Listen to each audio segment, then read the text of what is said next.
మీద దేవుని ముద్రలు అంటాడు. ఇంకో సందర్భం కూడా చూద్దాం. కొరింథీయులకు రాసిన 2వ పత్రిక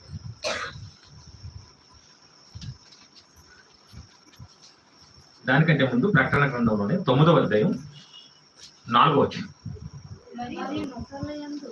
ప్రకటన గ్రంథము 9వ అధ్యాయం 4వ వచనం. మరియు నొసళ్ళ యందు దేవుని ముద్ర లేని మనుషులకే తప్ప భూమిపైన గడ్డికైనను ఏ మొక్కలకైనను మరి ఏ వృక్షమునకైనను హాని కలుగు చేయకూడదని వాటికి ఆజ్ఞ ఇచ్చిండెను. మరియు వారిని చంపుటకు అధికారము ఇవ్వబడలేదు. కానీ అంటే ఇక్కడ ఏమర్థమవుతుంది మనకి? మరియు నొసళ్ళ యందు దేవుని ముద్ర లేని మనుషులకే తప్ప మిగతా వాళ్ళకి హాని చేయమంటారు. ఎవరికి హాని చేయకూడదంట? చదివి చూడండి. మళ్ళీ నొసళ్ళ యందు దేవుని ముద్ర లేని మనుషులకే తప్ప. ముద్ర ఉంటే వారికి హాని చేయకండి, ముద్ర లేని మనుషులకే బాధించండి, హాని చేయండి. అంటే ఇక్కడ ఈ 3 సందర్భాలను బట్టి మనకి ఏమర్థం అవుతుందంటే, దేవుని ముద్ర అనేది ఒకటి ఉంది. అది ఎవరి మీద ఉంటే ఆ స్టాంపు వారికి హాని జరగదు. ప్రకృతి వల్ల కానీ మరి దీని వల్ల కూడా హాని జరగదని అంటే అర్థమవుతుంది. అది పౌలు గారి మీద ఉంది. దాన్ని ఏమన్నాడు ఆయన? యేసు ముద్ర అన్నాడు. అంటే దేవుని ముద్రలు అనేవి ఉన్నాయి మనకు అర్థమైంది. ఇప్పుడు 2వ సందర్భం దెయ్యం ముద్రల కోసం చూద్దాం. అదే ప్రకటన గ్రంథం 14వ అధ్యాయం 9వ వచనం.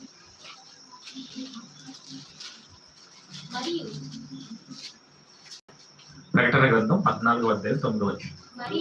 మరియు వేరొక దూత అనగా 3వ దూత వీరి వెంబడి వచ్చి గొప్ప స్వరముతో ఇలాగ చెప్పాను, ఆ క్రూర మృగమును గాని దాని ప్రతిమకు గాని ఎవడైనను నమస్కారం చేసి తన నొసటి అందేమి చేతి మీదనేమి ఆ ముద్ర వేయించుకొని ఎడల ఏమీ కలపకుండా దేవుని ఉగ్రత పాత్రలో పోయబడిన దేవుని కోపమనే మద్యమును వాడు త్రాగును. ఆ ముద్ర దెయ్యం ముద్ర కూడా పరిస్థితి చెప్తున్నాడు. పరిశుద్ధ దూతల ఎదుటను గొర్రె పిల్ల ఎదుటను అగ్ని గంధకముల చేత వాడు బాధింపబడును. ఏ ముద్ర ఉన్న కూడా బాధింపబడతాడంట? సాతాను ముద్ర అన్న దెయ్యం ముద్ర. అంటే దేవుని ముద్ర కనపడుతుంది, దెయ్యం ముద్ర కూడా కనపడుతుంది. దేవుని ముద్ర ఎవరి మీద ఉంటే వారికి ఎటువంటి హాని జరగదు. దెయ్యం ముద్ర ఉంటే ఇక్కడ హానియే, తర్వాత నిత్యాగ్ని దండన అన్నట్టుగా మనం చూస్తున్నాం. అదే ప్రకటన గ్రంథం 16లో కూడా చూద్దాం. 16వ అధ్యాయం 2వ వచనం. అంతటా మొదటి దూత వెలుపలికి వచ్చి తన పాత్రను భూమి మీద కుమ్మరింపగా, చూడండి, ఆ క్రూర మృగం యొక్క ముద్ర గల వారికి దాని ప్రతిమకు నమస్కారం చేయ వారికి బాధకరమైన చెట్టపుండు పుట్టింది. అంటే ఈ భూలోకంలో భయంకరమైన రోగాలు కూడా ఎవరికి వస్తాయంటే ఆ ముద్ర వేయించుకున్న వాళ్ళకి అని చెప్తున్నాడు. ఏ ముద్ర ఇది? దెయ్యం ముద్ర. అర్థం అవుతుందా? ఏం పాఠం మంది ఇందాక చెప్పారు కదా, చేశారు కదా. మంది ఏంటంటే ఏంటమ్మా మంది? ఏమా? యూనివర్సిటీ అంటే ఇక్కడ విశ్వవిద్యాలయం. ఇక్కడ ఏం చెప్తారు? పాఠాలు చెప్తారు. పాఠాలు ఎలా చెప్తారు? ఇలాగే చెప్తారు పాఠాలు. పాట ఇలాగని చెప్తారు. చర్చలు ఇలా చెప్తారా? ఇలా చెప్తే ఎవరైనా అంటారా? నేను ఏదో చదువుకుంటూ పోయి మీరు చూసుకుంటూ పన్నట్టు ఎవరైనా అక్కడ. గుంటూరు మీటింగ్స్కి వెళ్తే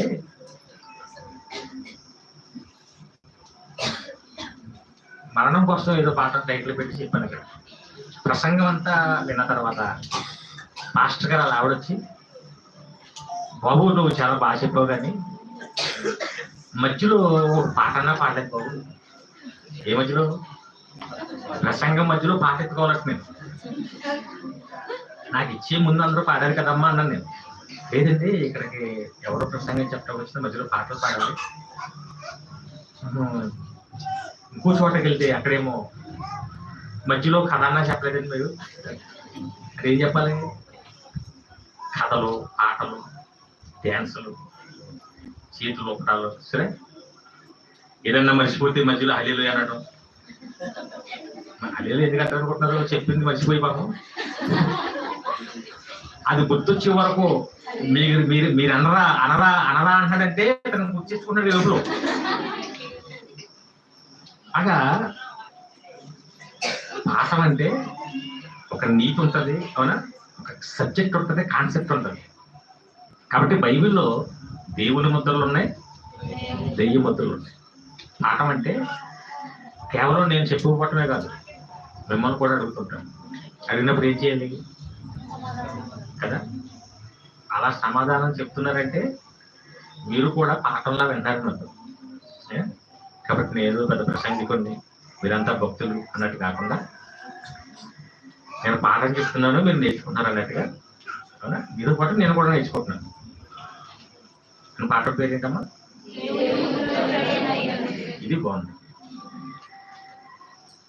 దేవుని ముద్రల కోసం చూసాం. పౌలు గారి శరీరం మీద ఉన్నాయి. అలాగే ఆ ముద్రలు ఉంటే సేఫ్ గా ఉంటున్నారు, వాళ్ళకి హాని జరగలేదు. దెయ్యం ముద్రలు కూడా ఉన్నాయి. ఆ ముద్రలు ఉంటే హాని జరుగుతుంది. ఇక్కడ హాని జరుగుతుంది, చెడ్డ పుండ్లు, రోగాలు వస్తాయి, చచ్చిపోయాక నరకానికి కూడా పోతాయి. ఇంకో సందర్భం కూడా చూద్దాం. 19వ అధ్యాయం అదే ప్రకటన 20వ వచనం. ప్రకటన గ్రంథము 19వ అధ్యాయం 20వ వచనం. అప్పుడు ఆ మృగమును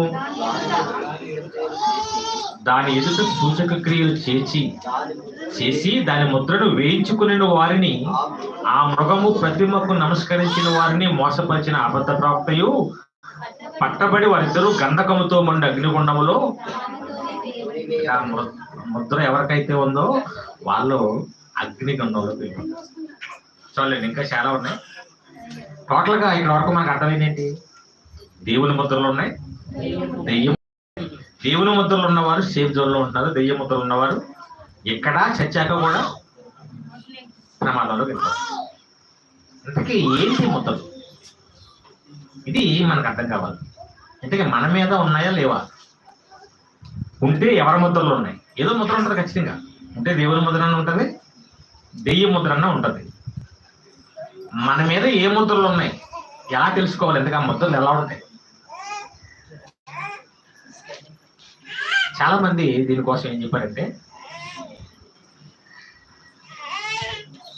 కొన్ని పరిచయాలలో కొన్ని భావాలు.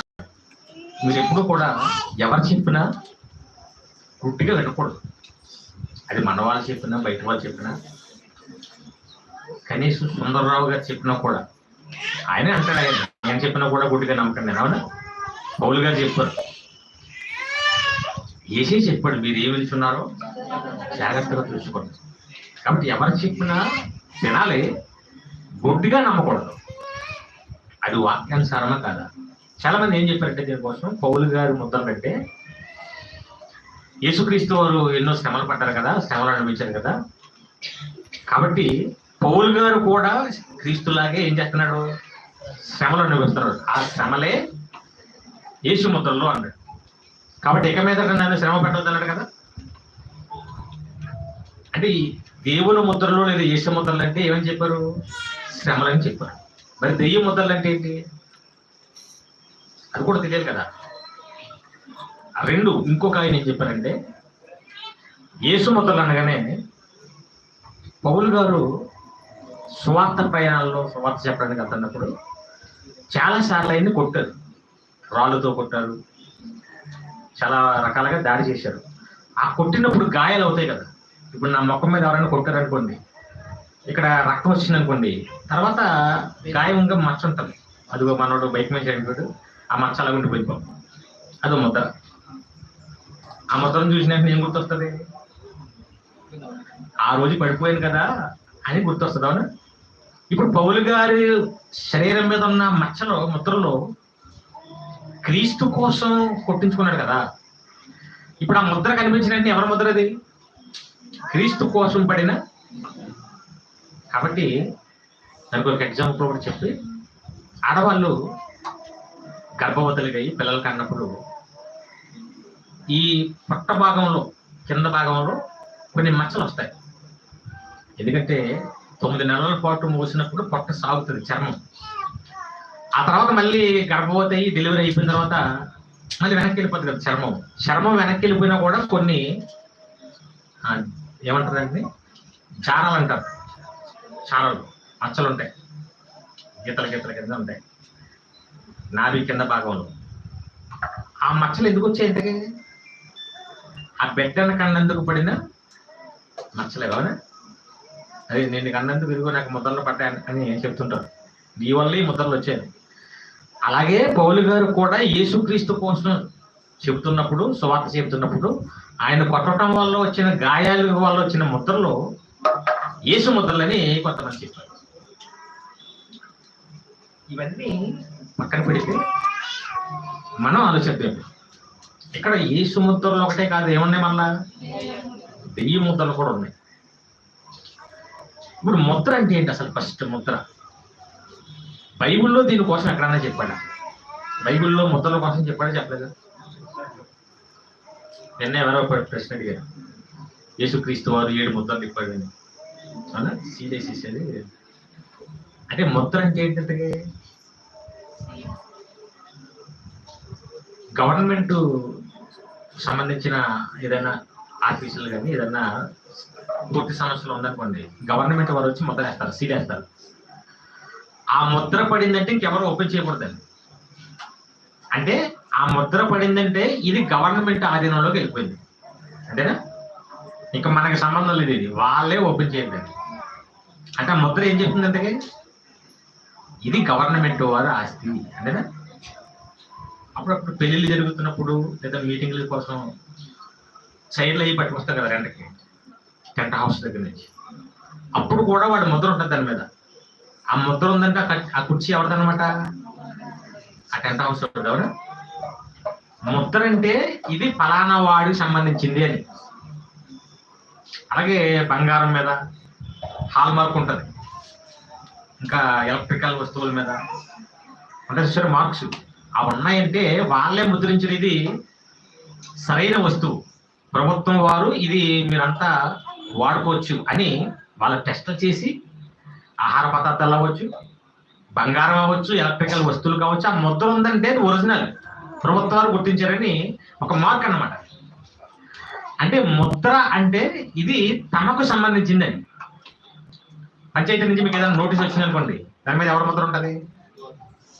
పంచాయతీ ముద్ర ఉంటుంది. అవునా? ఇది పంచాయతీ వారిది. అలాగే మీరు ఏదైనా కాలేజీలో చదువుతున్నారు అనుకోండి, మీకు సర్టిఫికేట్ ఇస్తారు కదా, యూనివర్సిటీలో చదివిన వారికి సర్టిఫికేట్ ఇచ్చారు, దాని మీద ఏ ముద్ర ఉంటుంది? యూనివర్సిటీ ముద్ర ఉంటుంది. అంటే ఇది యూనివర్సిటీకి సంబంధించిన ముద్ర, ఆల్ది సర్టిఫికేట్. అంటే ఎవరి ముద్ర ఉంటే ఇది వాళ్ళకి సంబంధించింది అని. అంతేనా? అదవుతున్న పాయింట్. ఇప్పుడు పౌలు గారి మీద ఎవరి ముద్రలు ఉన్నాయంట అంటే ఏమర్థం అవుతుంది మనకి? చెప్పండి. ఈ శరీరం క్రీస్తుకు సంబంధించిన అన్నమాట, అందుకని స్టాంప్ పడిపోయింది. ఇది పౌలుది కాదు, ఇంకా ఈ దేహం ఎవరిది? క్రీస్తుకి వెళ్ళిపోయింది. ఇది క్రీస్తు ముద్ర పడిపోయింది, అంటే క్రీస్తుకు సంబంధించింది. అందుకే ఇక మీద నన్ను ఎవడు, మళ్ళీ చదవండి, గలతీయులకు రాసిన పత్రిక 6వ అధ్యాయం 17వ వచనం. గలతీయులకు రాసిన పత్రిక 6వ అధ్యాయం 17వ వచనం. నేను యేసు యొక్క ముద్రలు నా శరీరమందు ధరించి ఉన్నాను, ఇక మీదట ఎవడును నన్ను శ్రమ పెట్టవద్దు అన్నాడంటే, ఈ దేహం మీద యేసుక్రీస్తు వారు ముద్ర పడిందంటే ఇది ఎవరిదే? ఎవరిదే? యేసుదే కదా. ఇప్పుడు ఎవరైనా ఈ శరీరాన్ని శ్రమ పెడితే ఎవరి ఆస్తిని శ్రమ పెట్టినట్టు? క్రీస్తునే కదా. ఎందుకంటే ఇది నాది కాదు, పౌలని నన్ను మీరు నా మీద కక్షతో పగతో శ్రమ పెట్టాలనుకుంటున్నారు, కానీ నేను ఎప్పుడో దీనికి ఎవరికి ఇచ్చేసాను? క్రీస్తుకి ఇచ్చాను. ఇక మీద నన్ను శ్రమ పెడితే మీరు ఎవరు శ్రమ పెట్టినట్టు? అదవుతుందా? అంటే క్రీస్తు ముద్ర, దేవుని ముద్ర అంటే ఇది వాళ్ళకి సంబంధించిన బాడీ, ఆస్తి అని అర్థం. మీకు అర్థమైందా? అర్థం కాలేదు ఇప్పటివరకు నేను చెప్పాను. దేవుని ముద్ర అంటే ఏంటంటే, క్రీస్తు ముద్ర అంటే ఏంటి? ప్రభుత్వం వారి ముద్ర ఉంటే ప్రభుత్వానికి సంబంధించింది. పెంట హౌస్ వాడి ముద్ర ఉంటే ఇది వాడికి సంబంధించింది. దేవుని ముద్ర ఉంటే ఇది దేవునికి సంబంధించింది అని అర్థం. ఎప్పుడు పడుతుంది ముద్ర? పౌలు గారికి ఆయన దేహం మీద ఎప్పుడు పడింది ముద్ర? ఆయన క్రీస్తుకి ఇచ్చేసినప్పుడు. ఎప్పుడు ఇచ్చేసాడు ఆయన క్రీస్తుకి? అంతేనా? బాప్తిసం తీసుకున్నప్పుడే కదా. అంటే బాప్తిసం తీసుకున్నప్పుడు ముద్ర పడిందంటే మనకు కూడా పడింది అంటారా లేదంటారా? ఇప్పుడు మనం కూడా బాప్తిసం తీసుకున్నాం కదా. బాప్తిసం తీసుకున్నామంటే ఎవరి స్టెప్ పడిపోయింది అనమాట. అది ఇంక ఈ దేహం ఎవరికి ఇచ్చేసాం? క్రీస్తుకి ఇచ్చాం. కొరింథీయులకు రాసిన 2వ పత్రిక 1వ అధ్యాయం 22వ వచనం. కొరింథీయులకు రాసిన 2వ పత్రిక 1వ అధ్యాయం 22వ వచనం. ఆయన మనకు ముద్ర వేసి, చూడండి ముద్ర కోసం మాట్లాడారు ఇక్కడ. ఆయన మనకు ముద్ర వేసి మన హృదయములలో మనకు ఆత్మను సంచకరువును ముద్ర వేయడంతో పాటు ఏమొచ్చిందంట? ఆత్మ అనేది వచ్చేసింది. ఎప్పుడు? పరిశుద్ధాత్మ వచ్చింది. ఎప్పుడు వస్తుంది పరిశుద్ధాత్మ? అంతే కదా. అంటే బాప్తిసం తీసుకున్న వెంటనే మనకి ఏం పడింది అన్నమాట? స్టాంప్ పడిపోయింది. ఇక నుంచి ఈ దేహం ఎవరిది? క్రీస్తుది. క్రీస్తు స్టాంప్ పడింది అనమాట. క్రీస్తు వస్తుంది. అందరికీ పడదు. బాప్తిసం తీసుకుని అందరికీ పడదు. ఎవరికి పడుతుంది? నిజంగా మారు మనసు పొంది ఇక నుంచి నేను కాదు క్రీస్తు కోసమే బ్రతుకుతాను అని ఎవరైతే స్వచ్ఛంగా ఒప్పుకొని తీసుకుంటారో వాళ్ళకి పడుతుంది ముద్ర. బాప్తిసం అందరూ అలాగే తీసుకుంటారా? పెళ్ళికి తీసుకుంటారు కొంతమంది. వాళ్ళకి ఏం తెలుసు అసలు? మా ఇంటి దగ్గర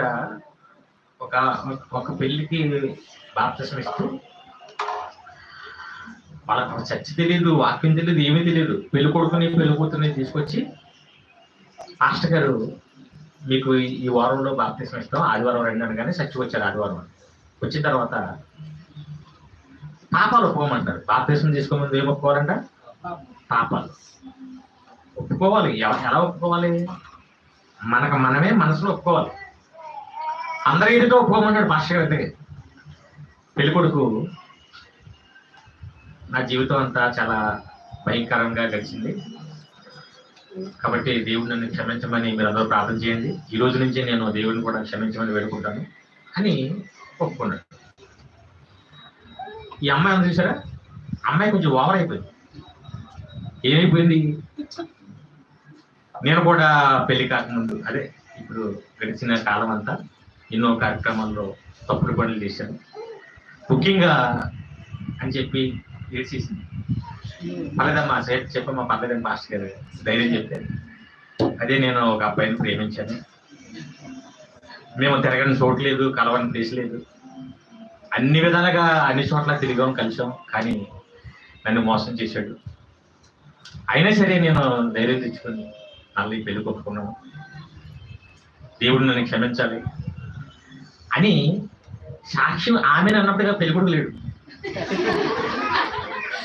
ఎక్కడ ఉంటాడు? ఇక నేను కలవని ప్లేస్ లేదు, తిరగని చోటు లేదు, ఇవన్నీ చెప్తూ చేసుకుంటాడా?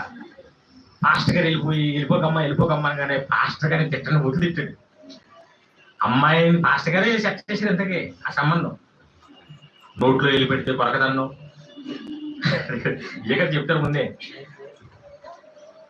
చాలా గుణవంతంలో ఏ చెప్పుకోవాలి, ఆవిడ తిరగని ప్లేస్ లేదంట, కలవని చోటు లేదంట.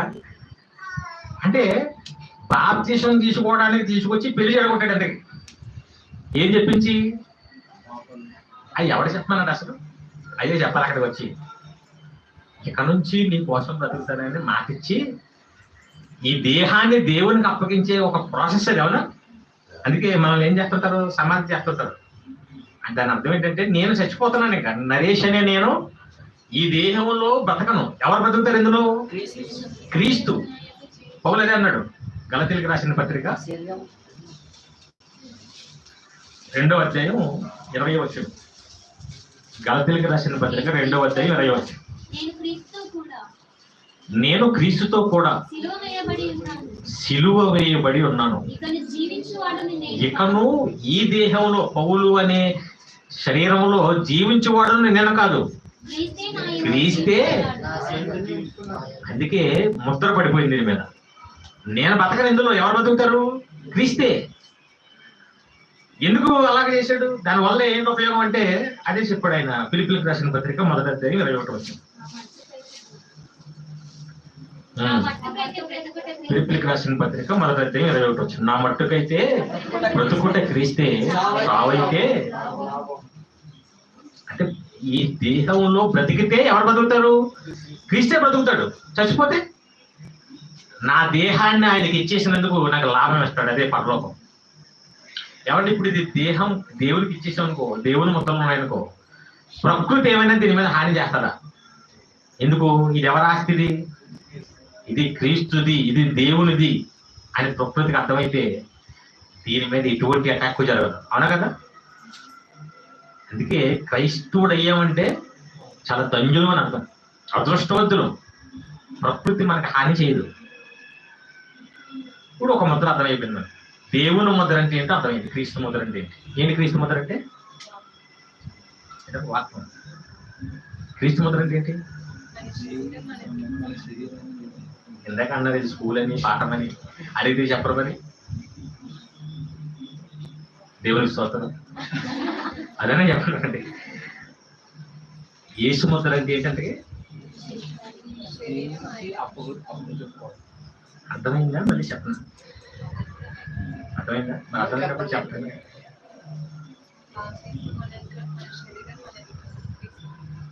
ముద్ర అంటే ఫస్ట్ ఇది పలానా వారికి సంబంధించిందని పాల స్టాంప్ ఉంటుందని చెప్పాను. ఇప్పుడు క్రీస్తు ముద్ర అంటే ఇది క్రీస్తుకు సంబంధించిన మనుషులు, దేహాలు. ఇప్పుడు ఇచ్చేసాం ఎలాగా? బాప్తిసం తీసుకున్నప్పుడు ముద్రలు పడతాయి. ఇంకా అక్కడి నుంచి ఇది క్రీస్తుకు సంబంధించింది, దేవునికి సంబంధించి, క్రీస్తుకు సంబంధించిందన్నా దేవునికి సంబంధించిందన్న ఒకటే కదా. ఇది దేవుని ముద్ర అంటే. ఇప్పుడు పౌలు గారి శరీరం అది ఏముంది? క్రీస్తు ముద్ర ఉంది. బాప్తిసం ద్వారా ఆయనకి ముద్ర పడిపోయింది. ఆ ముద్ర కనపడతారా? కనిపించే స్టాంప్ కాదు. చాలా మంది ఏమనుకున్నారు, ఇక్కడ 666 అని ఉంటుంది, చేతుల మీద ఏవో వస్తాయి, చెప్పుకొచ్చారు. కనపడుతుంది. అలాగే దెయ్యం ముద్ర అంటే ఇది అర్థమైందంటే ఇది కూడా అర్థమైపోయినట్టే కదా. అంటే వీళ్ళు దెయ్యానికి సంబంధించిన వాళ్ళు అన్నమాట. వాళ్ళ మీద ఎవరి స్టాంప్ పడిపోయింది? దెయ్యానికి ఇచ్చేసారు వాళ్ళు. అవునా? కాబట్టి వాళ్ళకి హాని జరుగుతుంది. ఇక్కడ హాని, చచ్చాక హాని. అంటే ఎవరైతే దేవుని కోసం బ్రతికి దేవునికి ఇచ్చేస్తారో వాళ్ళ మీద దేవుని ముద్రలు ఉన్నట్టు, ఎవరైతే దెయ్యం కోసం బ్రతుకుతారో వాళ్ళ మీద దెయ్యం ముద్రలు ఉన్నట్టు. ఇంతకీ ఎవరి ముద్రలు ఎవరి మీద ఉన్నాయని తెలియాలంటే ఎలా తెలియాలి? అంతకీ అది పనులను బట్టి. ఒక ఆవిడ వాళ్ళ అత్తగారిని నరికేసి పేక పోలీస్ స్టేషన్ కట్టుకెళ్ళిపోయింది. తలకాయ ఏదో గొడవలు పడుతున్నారు రోజు. అత్తగారికి కోళ్ళకి పడతాయి కదా ఎక్కువ శత్రులుగా ఎవరు ఉంటారు అనుకుంటున్నారు? అత్తగారు, కోడలు. ప్రపంచంలో పాకిస్తాన్, ఇండియా కంటే ఎక్కువ గొడవలు ఎల్లగలే జరుగుతాయి. వెళ్ళప్పుడే మాట్లాడేసుకుంటారు, అప్పుడే కలిసిపోతుంటారు. నాటకాలు ఇవన్నీ. లోపల పగ అలా ఉంటది. మొన్న అది అన్నావు కదా అనేది ఏదప్పుడుకప్పుడు తప్పదు కాబట్టి మాట్లాడుకుంటారు. అలా గొడవలు ఎట్టుకుని ఇంకా అది తీవ్ర స్థాయికి వెళ్ళిపోయినట్టుంది. ఇంకా నరికేసిందంటే తల, ముఖం అంతా రక్తంతో, సింపుల్ జుట్టుతో, తలకాయ పట్టుకుని స్టేషన్కి వెళ్ళేటప్పటికి సీఏ గారు పరిగెత్తుకు వెళ్ళిపోయాడు. మరి మహాకాళిలాగా ఉంటది కదా. ఇప్పుడు తలకాయ చేతితో తలకాయట్టుకుని ముఖం అంతా రక్తం చేస్తే ఎలా ఉంటది? ఇప్పుడు ఆ చేతితో ఒక పేక నరికిందంటే ఆ చేతి మీద ఎవరి ముద్ర ఉందన్నమాట? అపవాది పనే కదా చేసింది. నరకటాలో చంపటాలు ఎవరు చేస్తారు? దెయ్యం పని. ఆ చేతిని ఎవరికి ఇచ్చేసింది? అపవాది స్టాంప్ ఉందన్నమాట. మోసాలు, అన్యాయాలు, అక్రమాలు ఆలోచిస్తున్నాం అనుకోండి, ఇక్కడ ఏం ముద్రాడింది అనమాట? దెయ్యం ముద్ర. ఏమన్నా బూతులు, ఎప్పుడు బూతులే మాట్లాడుతున్నారు అనుకోండి. మనలో ఎవరైనా మాట్లాడతారా? అక్కడికి చెప్తారే.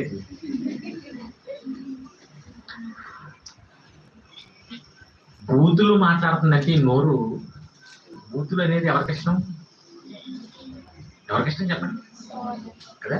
అంటే ఎవరికి ఇచ్చేసింది అన్నమాట నోరుని? స్టాంప్ పడిపోయింది. ఎవరి స్టాంపు? అంటే ఎవరి ముద్ర పడింది, ఎవరి మీద ఎవరి ముద్ర ఉందో చెప్తున్నాను. ఇప్పుడు మీకు ఎవరి ముద్ర ఉందో గుర్తించుకోండి. బూతులు వస్తున్నాయంటే ఏ ముద్ర ఉందమ్మా? అంటే మీరు ఎవరు రాస్తారన్నమాట. అది నా ఇంటి దగ్గర ఉంటారు, చచ్చిపోతారు. ఆ చచ్చిపోచ్చినంత సేపు దేవతల్లా కూర్చుంటారు ముసుగు తీసుకుని, ఏమి ఎరగనట్టుగా. అడిగినా మాట్లాడరు, నోటంతా మాటే రాదు అసలు. ఏదైనా గొడవ వచ్చినప్పుడు ఉంటుంది చూడాలి, ఆ చీర పైకి లాగి ఆకాశంలో పడిపోతుంటారు అవతల. ఆ చచ్చికొచ్చిన ఆవిడైనా ఈవిడనిపిస్తుంటది ఒకసారి. సరే, అక్కడేమో దేవతలా కూర్చుంది, ఇక్కడ దెయ్యానికి తల్లిలాగా అయిపోయింది. అంటే దేవుని ముద్ర ఉన్న వాళ్ళు ఎలా ఉంటారో, దెయ్యం ముద్ర ఉన్న వాళ్ళు, దేవుని ముద్ర ఉంటే ఆ నోరు దేవుని మాటలు మాట్లాడతారు. అవునా? పౌలు గారు ఎప్పుడు ఏం మాట్లాడేవారు? దేవుని మాటలే. ఆయన కాళ్ళు ఎక్కడికి నడిచేవి? దేవుని పనుల కోసం. ఆయన చేతులు కష్టం దేవుని కోసం. ఆయన శరీరం అంతా దేవుని పనులలో నిమగ్నమై ఉందంటే ముద్ర ఎవరు ఉన్నదనమాట? దేవుడు. అంటే క్రీస్తు వాడుకుంటున్నాడు ఆ శరీరాన్ని. అదే చాలా మంది దేహాలు దెయ్యం కోసం, తాగటానికి, తిరగటానికి, రకరకాల పనికిరాని విషయాలకి దేహాన్ని వాడుతున్నారంటే ఎవరు ముద్ర పడిపోయింది అనమాట? దెయ్యం ముద్ర పడిపోయింది అనమాట. ఇంకా దేహం అంతా దెయ్యానికి పనిచేస్తుంది అనమాట. అక్కడ విషయాలు ఎక్కడ చెప్పడం, ఎక్కడ విషయాలు అక్కడ చెప్పడం చెప్పుకుంటారు కదా. ఎక్కువ పనికిరానివన్నీ చెప్తుంటారు, వేస్ట్ అన్ని. ఇలాంటివన్నీ మన దేహం ద్వారా జరుగుతున్నాయంటే ఇవన్నీ ఎవరి కార్యక్రమాలు? దెయ్యం కార్యక్రమాలు. అప్పుడు ఆ దేహం ఎవరికి అప్పగించబడింది అనమాట? దెయ్యానికి అప్పగించబడినాడు. దీన్ని బట్టి మనం డిసైడ్ చేయాలి మన మీద ఎవరి ముద్రలు ఉన్నాయి. అర్థమైందమ్మా? అర్థం కాలేదా? దెయ్యం ముద్రలు ఉన్నాయి, దేవుని ముద్రలు ఉన్నాయి. ఇంతకీ ఆ ముద్ర కనబడదు, ఇంతకీ మనకు కనబడదు. మనమే పరీక్షించుకోలేదని ఎదుటి వాళ్ళు చూసేనే చెప్పేయచ్చు. ఇతని జీవితాన్ని బట్టి ఇతని మీద ఎవరి ముద్ర పడిందో చెప్పేయచ్చు. మనకు కూడా అర్థమైపోతుంది. కాబట్టి మీ దేహాల మీద దేవుని ముద్ర ఉందా, దెయ్యం ముద్ర ఉందా? దేవుని ముద్ర ఉంటే ఏం జరుగుతుంది? దేవుని కార్యక్రమాల్లో ఉంటుంది దేహం. అవునా? ఎక్కడ మీటింగ్లు జరిగినా, ఎక్కడ దేవుని కార్యక్రమాలు జరిగినా, ఆదివారం అయితే ఇక్కడ ఉంటుంది. అవునా? ఇప్పుడు యేసు ఆదివారం లేదంటే దేవుని కార్యక్రమం జరిగితే ఎక్కడ ఉంటాడు? దేవాలయంలో కదా ఉంటాడు. అదే మన దేహంలో కూడా యేసు ఉన్నాడు అనుకోండి, ఇక్కడే ఉంటుంది. అవునా? దెయ్యం ఉంటే ఇక్కడికి అసలు ఇష్టం ఉండదు దానికి, అంతే కదా. దీన్ని బట్టి మనం అంచనా వేసుకోవచ్చు. దేవుని ముద్ర ఉందా మన మీద, దెయ్యం ముద్ర ఉందా? మన పనులు, మన చేతలు, ఇవన్నిటిని బట్టి గమనించాలి మనం. దేవుని కోసం బ్రతకటం, దేవుని కోసం మాట్లాడటం, దేవుని కోసం పని చేయటం, దేవుని కోసం ఇవ్వటం, దేవుని కోసం. ఇంకా ఎక్కడ దేవుని పని ఏ విధంగా జరిగినా నీ దేహం అందులో కష్టపడుతుందంటే ముద్ర పడిపోయింది. ఎవరి ముద్ర? దేవుని ముద్ర. నీకు ఇక్కడ చాలా సేఫ్గా ఉంటుంది, ప్రకృతి నీకు హాని చేయదు, ఆ తర్వాత నీకు పరలోకం వస్తుంది. దేవుని కార్యక్రమాలు తప్ప మిగతా అన్నింటిలో ఉంటుందంటే ఎవరు ముద్ర పడిపోయింది అనమాట? దెయ్యం ముద్ర పడిపోయింది అనమాట. అది దెయ్యం ఆశ అనమాట. దానికి ప్రకృతి ఎందుకు సహాయించాలి? అవునా? అందుకే కరోనా చచ్చిపోయేవాళ్ళన్నా దేవుని ముద్ర ఉంటే సేఫ్ జోన్లో ఉంటాం, అంతేనా? దెయ్యం ముద్ర ఉంటే. అందుకే ఇజ్రాయేల్ ప్రజల్ని కాపాడటం కోసం రాహాబు అనే ఒక వేశ్య కాపాడింది కదా వాళ్ళిద్దరిని. కాపాడిన వాళ్ళు ఏమన్నారంటే, ఒక దారం కట్టి అమ్మ కట్టికెళ్ళి అందరినీ చంపేసినా కానీ మిమ్మల్ని కాపాడతాం. ఆ గుర్తు, ఆ ముద్ర ఏంటది?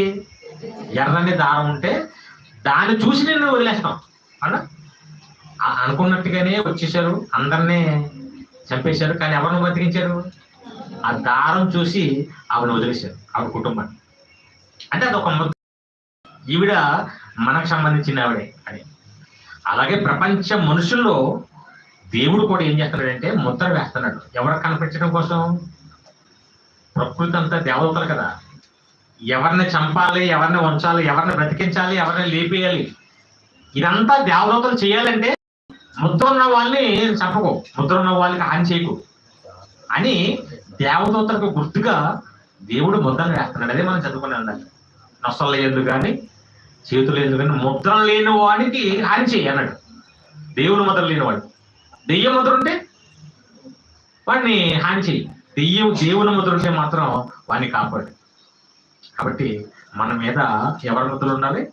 దేవుని ముద్ర ఉండాలి. పౌలు గారి మీద అదే ఉంది.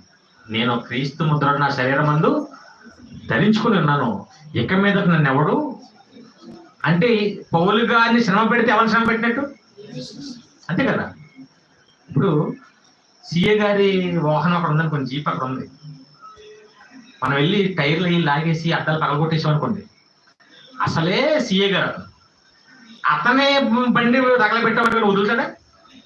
అసలు ఎవడైనా పోలీసులకు సంబంధించిన వాహనాలు ముట్టుకుంటారా? పోలీసులకు సంబంధించిన వాహనాలను ముట్టుకోవటానికి భయపడితే ఇప్పుడు దేవునికి సంబంధించిన వస్తువులు ముట్టుకొని పాడు చేసాడు ఏం చేస్తాడైనా? ఊరుకుంటాడా? అందుకే దేవుని పని చేసే వాళ్ళు ఎవరి మీద కూడా మనం ఏం చేయకూడదు? ఎదురు తిరగకూడదు, అటాక్ చేయకూడదు, వాళ్ళని ఏమని అనకూడదు. వాళ్ళని ఏమని అన్నామంటే ఎవరన్నట్టు? అదే కదా. అదే అంటున్నాడు పౌలు గారు. మళ్ళీ చదువుతాం చూడండి చివరిగా, గలతీ 6:17. నేను యేసు యొక్క ముద్రలు అంటే అర్థం ఏంటి? నేను ఈ దేహాన్ని క్రీస్తుకి ఇచ్చేసాను. ఇది క్రీస్తే ఉంటాడు, ఇందులో క్రీస్తే వాడుకుంటున్నాడు. నా శరీరం ముందు ధరించున్నాను, ఇక మీద ఎవడను నన్ను శ్రమ పెట్టవద్దు దయచేసి ప్లీజ్. ఎందుకంటే శ్రమ పెట్టేది నన్ను కాదు, ఎవరిని? బాబు ఇది క్రీస్తుది. మీకు అర్థం కావాలంటే సంఘాన్ని పాడు చేస్తున్నప్పుడు పౌలు గారే ఆడవాళ్ళని ఇళ్లలో చేర్చుకుపోతూ కొట్టేశారు కదా. అప్పుడు యేసుక్రీస్తు వాళ్ళు ప్రత్యక్షం ఏమన్నారు? సౌలు నీవు ఎవడం అనగానే నీవు హింసించుతున్నా ఎవరిని హింసిస్తున్నాడు? ఇంతకి యేసుని ఎలా హింసిస్తున్నాడు? ఆడవాళ్ళని హింసిస్తున్నా క్రైస్తవులు కదా. వాళ్ళు బాప్తిసం తీసుకున్న తర్వాత ముద్ర పడిపోయింది వాళ్ళకి. అంటే ఆ శరీరాలు ఎవరు ఉంటున్నారు? క్రీస్తు శరీరాలు అన్నీ. నువ్వు వాళ్ళని హింసిస్తున్నావు. వాళ్ళని హింసిస్తే వాళ్ళకి అది హింస ఎవరికి? నాకు. అంతే కదా. ఇదే చెప్తున్నాడు పౌలు గారు కూడా. నేను నీ దేహాన్ని ముద్ర పడిపోయింది, ఇంకెవరో నన్ను హింసించగా నన్ను హింసిస్తే ఎవరిని హింసినట్టు? ప్రేమతో చెప్తున్నాడు కూడా.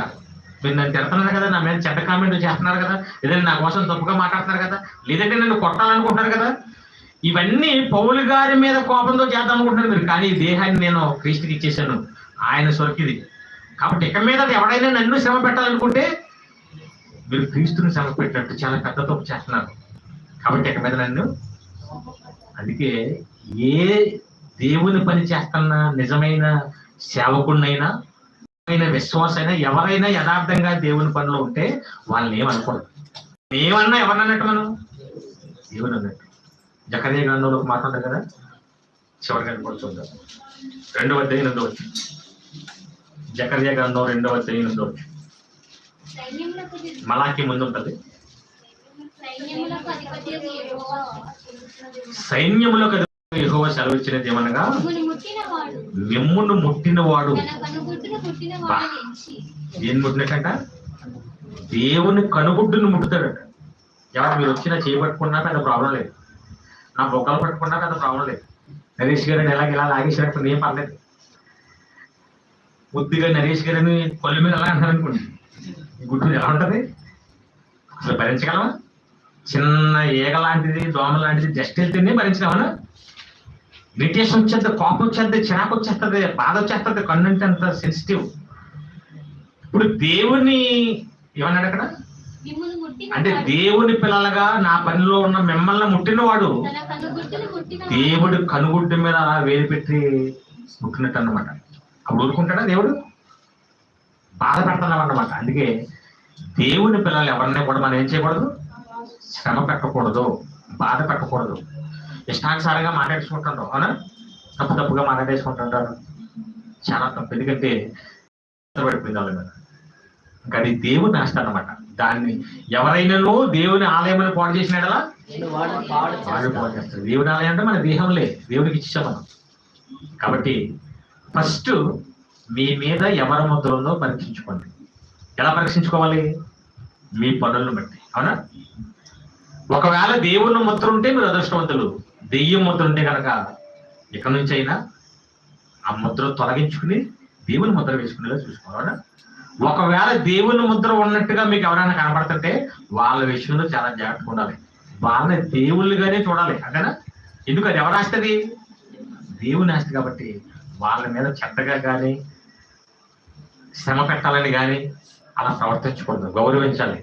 అర్థమవుతుందమ్మా? ఇదే మన పాఠం. దేవుని ముద్రలు, దెయ్య ముద్రలు. ప్రపంచంలో అందరి మీద ఎవరి ముద్రలు ఉన్నాయి? దెయ్య ముద్రలు ఉన్నాయి. అందరి స్టాండ్ అది. అది కనకపోయినా, అది చేయకపోయినా అది తన సొత్తుగా చేసేసుకోండి. అందరి మీద వేసేసిన ముద్ర. అందరూ బూతులే, అందరూ తిరగటాలి, అందరూ త్రాగటాలి, అందరూ కొట్టుకొని చచ్చిపోవటాలి. ఏమన్నా? ప్రపంచం అంతా గందరగోళం పరిస్థితిలో ఉందంటే అందరి మీద ఎవరి ముద్ర పడిపోయింది? నాస్తి నాస్తి నాస్తి అందరిని ఆక్రమించేసుకుంటారు. అక్కడక్కడ ఉన్నాయంటే దేవుని ముద్రలు. పుట్టించింది ఆయనేమో ఆయన, కానీ ఆయన సరుగ్గా లేరు ఎవరు. అందుకే మనం స్వార్థ కార్యక్రమాలు చేసి మనం ఏం చేస్తున్నాం అంటే ముద్రలు వేస్తున్నాం. బాబు నువ్వు దేవుని సభ్యుడిగా వచ్చే, దేవుని బిడ్డగా వచ్చే, దెయ్య ముద్రలని తీసేసి దేవుని ముద్రలు వేస్తున్నాం. మనం అలా వేయడానికి పనులన్నీ చేస్తున్నాం. అలా వెయ్యాలంటే ముందు మన మీద ఎవరి ముద్ర ఉండాలి? దేవుని ముద్రలు ఉండాలి. ఉంటే మనకి ఎక్కడా సేఫే, చనిపోయా కూడా సేఫ్ చూడలేగలుగుతాం. అదే చెప్పారు పౌలు గారి మీద క్రీస్తు ముద్ర. మీ మీద ఉన్నాయి చూసుకోండి, పరీక్షించుకోండి. దేవుని సొత్తుగా మీరు అంతా బతకండి. కళ్ళు మూసుకొని ప్రార్థన చేసుకోండి. ప్రేమ కలిగిన మా ప్రియ పరలోకమందుందండి, మరొక అంశాన్ని పరిశీలనగా మనం నేర్చుకున్నాం. దేవుని ముద్రలు, మీ ముద్రలు, అపవాది ముద్రలు. పుట్టించింది మీరు, తల్లి గర్భంలో నిర్మించింది మీరు, బ్రతకడానికి అన్ని సమకూర్చింది మీరు. కానీ సమాజం అంతా అపవాదికి బానిసగా మారి వాడి ముద్రలు వేయించుకొని మీకు దూరమైన ఈ పరిస్థితుల్లో అక్కడక్కడ ఉన్న మీ పిల్లలు మీ ముద్రలు కలిగి, క్రీస్తు ముద్రలు కలిగి బతుకుతున్నారు. ఆ ముద్రలు ఉంటే ఎంత గొప్ప ధన్యతో, ఇక్కడి అంత మీలో చనిపోయే అంత మీలో చూసాం. ఆ ముద్రలు ఉంటే ఎలా ప్రవర్తిస్తామో చూసాం. ఇవన్నీ పరీక్షించుకొని మా మీద మీ ముద్రలు ఉన్నాయో లేవో సరి చూసుకొని ఇక్కడి నుంచి అయినా మీకోసం పౌలు గారిలాగా బ్రతుకుట క్రీస్తే చావైతే లాభం అన్నట్టుగా మేమంతా బ్రతకడానికి ప్రభు చూపించబడి ఎంతో కష్టపడి ఎన్నో కార్యక్రమాలు జరిగిస్తున్నారు. మీ ముద్ర కలిగిన వారంతా కూడా పనిచేస్తున్నారు, కష్టపడుతున్నారు, మీకోసం శ్రమిస్తున్నారు. వారందరినీ జ్ఞాపకం చేసుకోండి. వారికి రావాల్సిన ప్రతిఫలాన్ని తెచ్చేయండి. వారి లాభాన్ని వారి కొరకు సిద్ధపరచండి. ఇంకా జరగబోతున్న కార్యక్రమాలన్నింటినీ కూడా విజయవంతంగా జరిగించి దినదినము వృద్ధిపరచమని, సంఘాన్ని అంతటినీ కూడా క్షేమంగా కాపాడమని, సంఘంలో ఉన్న ప్రతి ఒక్కరికి మంచి ఆరోగ్యాన్ని, ఆయుష్ను ప్రసాదించమని, చిన్నపిల్లలు, వృద్ధులు ప్రతి ఒక్కరినే కాపాడమని, అలాగే ఎవరైతే అనారోగ్యాలతో, ఇబ్బందులతో, సమస్యలతో ఉన్నారో వారందరినీ జ్ఞాపకం తీసుకుని వారందరికీ మీ సహాయం అనుగ్రహించమని, సంఘంలో ఉన్న ప్రతి కుటుంబంలో కూడా శాంతిని, సమాధానం, నెమ్మది, మీ జ్ఞానాన్ని వారందరికీ ప్రసాదించమని, చక్కగా ఇక్కడ నాయకులుగా ఉండి నడిపిస్తున్న రామచంద్ర గారిని, అలాగే జోషప్ప గారిని, వారికి సహకరిస్తున్న ప్రతి సహోదరుని కూడా జ్ఞాపకం చేసుకుని మరింత గొప్పగా అనేకులకు మీ ముద్రల్లో వేయడానికి నాకు అవకాశం కల్పించమని వేడుకుంటూ, అలాగే ముందు జరగబోతున్న కార్యక్రమాలన్నీ కూడా విజయవంతంగా జరిగించమని సమస్తం మీ చిత్తానికి అప్పగించుకుంటూ మీ ప్రియ కుమారుడు, మా రక్షకుడైన యేసుక్రీస్తు వారి అంతే ప్రార్థనలు వేడుచున్నామా పరమ తండ్రి. ఆమేన్. అందరికీ వందనాలు.